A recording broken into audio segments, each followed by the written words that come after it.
જે રીતે છેલ્લા 30 વર્ષથી ગુજરાતમાં અને રાજકોટ મહાનગરપાલિકામાં ભાજપનું શાસન છે અને જે રીતે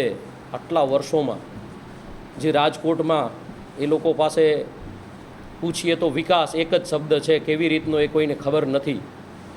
જે એક 100 પીસ હોય ને જે રીતે એ 100 પીસને થોડી કંઈ ટક્કર લાગી જાય ને ભાંગીને ભૂકો થઈ જાય એ રીતનું આભાસી વિકાસનું જે મોડલ રાજકોટમાં છે। આમ આદમી પાર્ટી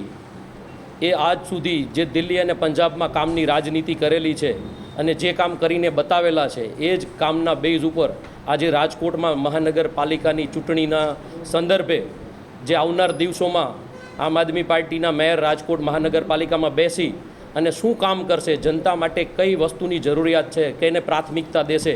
એનો આજે અમે અધિકારપત્ર જાહેર કરીએ છીએ। અને આ અધિકારપત્રમાં અમે વાસ્તવિક કામો જે થઈ શકે એવા હોય, જે કોર્પોરેશનના અધિકાર ક્ષેત્રમાં આવતા હોય, જે ખાલી કહેવા પૂરતા નહીં પણ જે કરવાના છે, જે આટલા વર્ષોમાં ભાજપ અને કોંગ્રેસે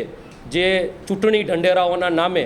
લોકોને વારંવાર છેતરેલા છે, ચૂંટણીઓ પતે પછી કોઈને પણ યાદ નથી રહેતા એવા ચૂંટણી ઢંઢેરાઓ, અવાસ્તવિક ચૂંટણી ઢંઢેરાઓ આપીને લોકોને છેતરવાનું કામ કર્યું છે। તો આજે હું એવું માનું છું કે રાજકોટની જનતાને આવા ચૂંટણી ઢંઢેરાઓ ઉપરથી પણ વિશ્વાસ ડગી ગયો છે, ત્યારે આમ આદમી પાર્ટી એકદમ વાસ્તવિકતા ઉપર અને જે કામ કરવાના છે,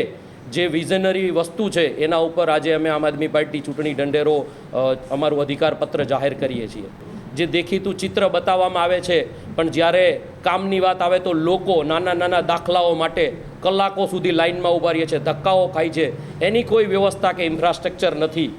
જ્યારે રોડ રસ્તાના આપણે જોયું છે કે ચૂંટણીનું વરસ આવે 6 મહિના બાકી હોય ત્યારે થાય, એ સિવાય 4.5 વર્ષ ખાડાઓની નગરી બનીને રાજકોટ રહી જાય છે। આટલું રંગીલું રાજકોટ હોવા છતાં પણ એના ઉપર કોઈ કામ નથી થતું। જ્યારે સરકારી સ્કૂલો કે આજે અનેક સરકારી સ્કૂલો બંધ થઈ ગઈ છે, જે ક્વોલિટી એજ્યુકેશન છે ખતમ થઈ ગયું છે અને પ્રાઇવેટ સ્કૂલોમાં લૂંટાવા માટે રાજકોટની જનતાને બેફામ રીતે લૂંટવામાં આવી રહી છે, ત્યારે સારા એજ્યુકેશન કેવી રીતે બાળકોને સરકારી એજ્યુકેશન મળી શકે એ અમારા ચૂંટણી ઢંઢેરામાં છે, અમારા જે આ અધિકારપત્રમાં છે। પબ્લિક ટ્રાન્સપોર્ટ, જે આજે રાજકોટનો સૌથી મોટો પ્રશ્ન ટ્રાફિકનો બની ગયો છે અને જે દરેક દેશમાં અને દરેક રાજ્યમાં આપણે જોઈ શકીએ કે જ્યાં પણ પબ્લિક ટ્રાન્સપોર્ટ સુવિધાઓ, જે સરકારી ટ્રાન્સપોર્ટ સુવિધાઓ સારી હોય તો ખૂબ મોટા પ્રમાણમાં જે ટ્રાફિકની સમસ્યા છે એને ઉકેલી શકાય। એ વસ્તુ પણ રાજકોટમાં આટલા વર્ષમાં નથી થઈ, તો આમ આદમી પાર્ટી એના ઉપર પણ કામ કરવા માટેનો અધિકારપત્રમાં અમે ઉલ્લેખ કરેલો છે। ત્યારબાદ જે પણ દાખલાઓ માટે મેં કીધું એમ ધક્કાઓ થાય છે, લોકો પારાવાર મુશ્કેલીઓ છે,